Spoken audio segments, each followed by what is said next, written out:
Hello. So today in this video, we are going to cover the main concept of Laffer curve. Laffer curve is a very important concept when we talk about the supply side of economics. And along with the supply side of economics, this has been given by Arthur Laffer. So this concept holds a lot of importance because generally in everyone's intuitions and understanding is that whenever there are higher tax rates that are implied, that will be resulting into higher tax revenue for the government, right? But is that true, that higher taxes will always have a higher tax revenue? Maybe it's not true, because if we understand with the idea of Laffer curve gives a relationship between describes the relationships between total tax revenue and the tax rate. The total tax revenue and the tax rate, these two things are related. Now let's say the total tax revenue of the government is X and the tax rate is T. Then how these two things will create a total impact on where should be the tax rate and idle tax rate that can generate the revenue for the government. So Laffer curve is about the relationship between the total tax revenue and the tax rate. Okay, so now let me just use the board so that I can make it more clear that how this functions or works. Okay, so now let's see if on y-axis we take the tax revenue T, and let's say on the x-axis we take the tax rate a small proportional T, and here we are assuming or we are saying that there is a proportional kind of tax that is taking place. Now this tax rate can range anywhere between 0 to 100. So let's say here is the zero tax rate.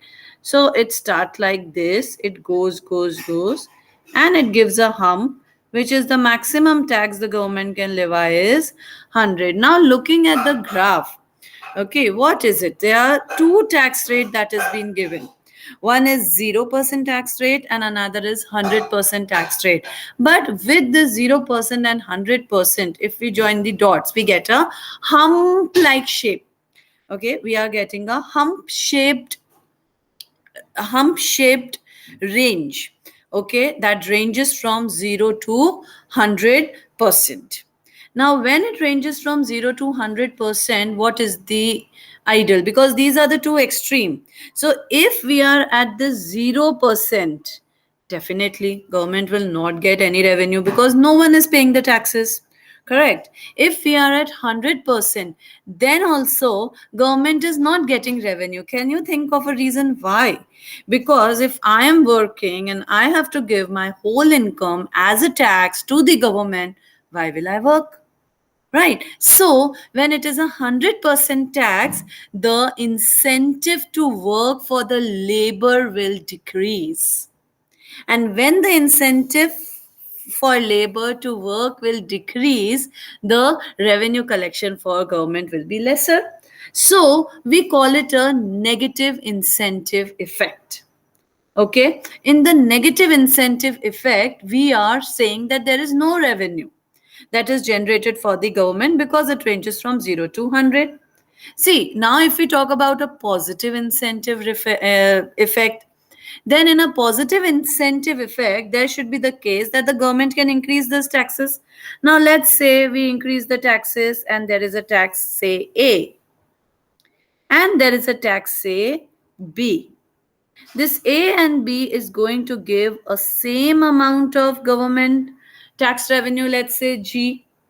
Okay, so this is what the government is getting the revenue if it is as low as A or as high as B. So, what should be the case? There is a maximum point. So, basically, your tax revenue should range between 0 to 100. Being at both the extremes is not a good idea. So, what the government should be doing, it should be keeping it in between this 0 to 100. Now, where? So, if you could see the main height of the hump, this is the maximum revenue that the government will receive, and this is the highest form of tax. Let's say Z. This is the highest form of the revenue that the government can receive at the highest tax rate. So this is where government will decide that how much, which slab to increase, how much to increase, that it goes to the highest point. What after that? What after this point Z? After this point Z, if government increases further tax, the incentive to work for the labor will fall. Yeah. So if I have to pay a higher amount of tax, I will rather be demotivated to work. So my incentive to supply myself as a labor in the market will decrease. So that is where tax revenue, when we talk about the relationship between tax revenue and the tax rate, there is where the decision has to take place. However, Laffer curve gives this as a relationship that from in between 0 to 100, there has to be an idle tax rate that reaches the maximum hump point. Now, let's imagine if instead of income tax rate falls, then if let's say we are on the other side of this Laffer curve, or we are on the wrong side of this Laffer curve, and instead of increasing the tax rate is falling down, then what will happen? In that case, the labor supply will increase, right? The labor supply is going to increase, so maybe I will be more motivated because I can work more and I can keep the extra part of my income for my disposable income rather than paying it to the government as a form of higher tax. So I will be motivated. Okay, here we are saying that I'm a representative consumer or a representative household. That means I am Robinson Crusoe. So what I do, my whole economy is gonna do the same thing. So if I am working more, or if I am the part of the labor supply, increasing the labor supply because the tax rate has decreased, that means my whole economy is gonna do that. So we are not bringing any dynamic things in between, like personal preferences or maybe the transfer payments that is received from the government. We are not talking about all those things. Okay, so let's imagine if instead now the income tax rate decreases, what will happen? The labor supply will increase. Okay, and when the labor supply increases, the revenue collection will be more, only and only when the tax base increase outweighs the reduction in the tax rate. Then is where your revenue is gonna increase. That is, lower the price, more the customers. Lower the tax, more the revenue. But here, what is the basic flaw of this particular curve, or the criticism that we can say of this particular curve is that nowhere in this curve we have given an numeric or a quantitative analysis that how much the tax rate is gonna increase or decrease. So now if we say higher tax rates eventually results for lower revenue, is it a true statement or a false statement? Higher tax rates eventually result in lower revenue. But at which rate it will start falling? That is uncertain. That is unknown. That is ambiguous. We don't know at which rate it is going to fall. Now, a very good example I want to quote here is in 1981 and 2001. Okay, the United States president, that was in 1981, there was President Reagan, and in 2001, it was Mr. George W. Bush. They have used the concept of Laffer curve to justify the tax rate and being on the wrong side of the economy, rather being on the good side of the economy. But did it really happen in the real world?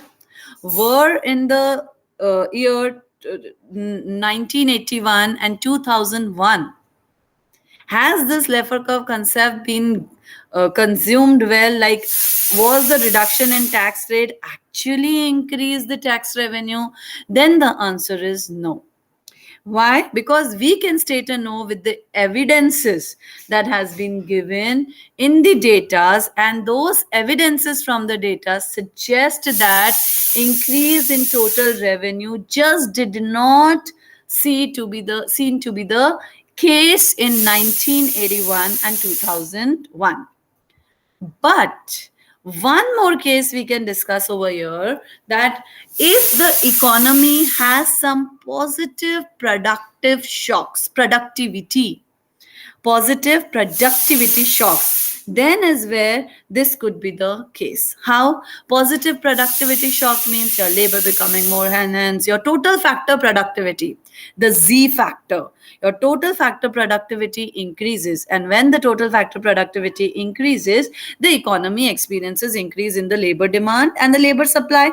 So your demand and supply curves, obviously those diagrams you're going to do, so your demand and supply curve shifts towards the right, and because of this your Laffer curve, this curve will shift with the same constant thing. This will shift with a new Laffer curve. This new Laffer curve is gonna be at a lower tax rate because government has not changed the taxes, but the total factor productivity has increased.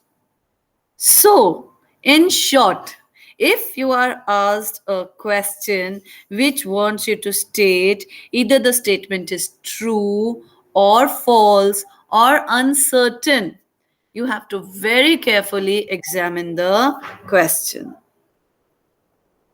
You have to very, very carefully examine the question. So, the statements could be that higher tax rates always means higher revenue. Is this statement true? Is this statement false? Is this statement uncertain? Watch the video, think over the answer, and you can always share your answers and have a discussion. Thank you.